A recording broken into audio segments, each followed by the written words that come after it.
शेतकरी कर्जमाफी योजनेला मंत्रिमंडळ बैठकीत मान्यता। 2 लाखांपर्यंतच्या कर्जमाफी योजनेवर शिक्कामोर्तब। 56 लाख शेतकऱ्यांना दिलासा।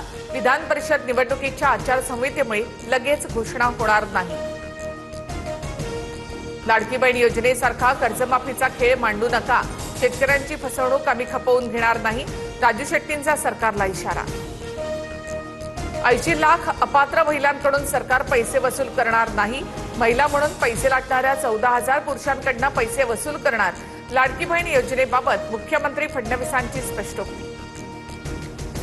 लाडक्या बहिणींची मतं विकत सरकारी तिजोरीमधून पैशांची अफरातफर। सरकारवर आर्थिक फसवणुकीचे गुन्हे दाखल झाले पाहिजेत। राऊत आक्रमक। तर महिलांना पैसे मिळू नयेत यासाठी राऊतांचे प्रयत्न, त्यांच्यावर गुन्हा दाखल करा, बन यांचं प्रत्युत्तर। बंडखोर अब्दुल सत्तारांना मुख्यमंत्री आणि उपमुख्यमंत्र्यांचं समन्स।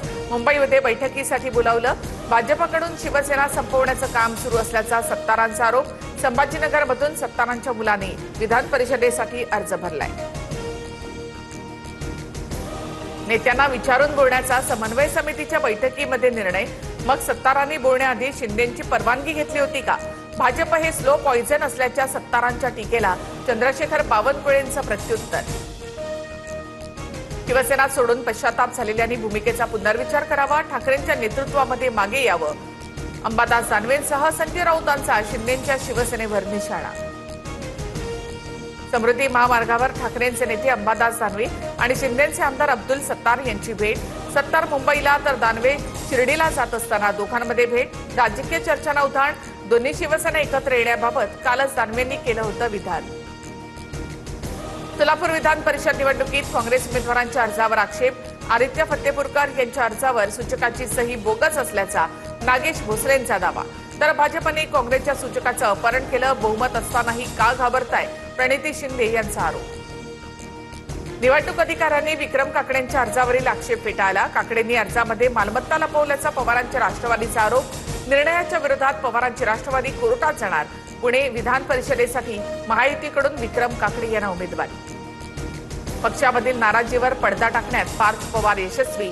पार्थ पवारांसोबतच्या बैठकीनंतर सुनील टिंगरेंची नाराजी दूर। पक्ष वाऱ्यावर सोडणार नाही, सुनेत्रा पवारांनी आश्वासन दिलं। टिंगरेंची माहिती, डमी अर्ज मागे घेण्याची शक्यता। मंचरमध्ये कांदा उत्पादक शेतकऱ्यांसाठी क्रांती महामोर्चा। पुणे नाशिक महामार्ग रोखण्याचा प्रयत्न। कांद्याला प्रति किलो 25 रुपये हमी भाव देण्याची मागणी। रोहित पवारांसह आंदोलकांना पोलिसांनी ताब्यात घेतलं होतं। नीट पेपरफुटी प्रकरणी दादरमध्ये युवा काँग्रेसचं आंदोलन। केंद्रीय शिक्षण मंत्र्यांच्या राजीनाम्याची मागणी। पोलिसांकडून आंदोलकांची धरपकड।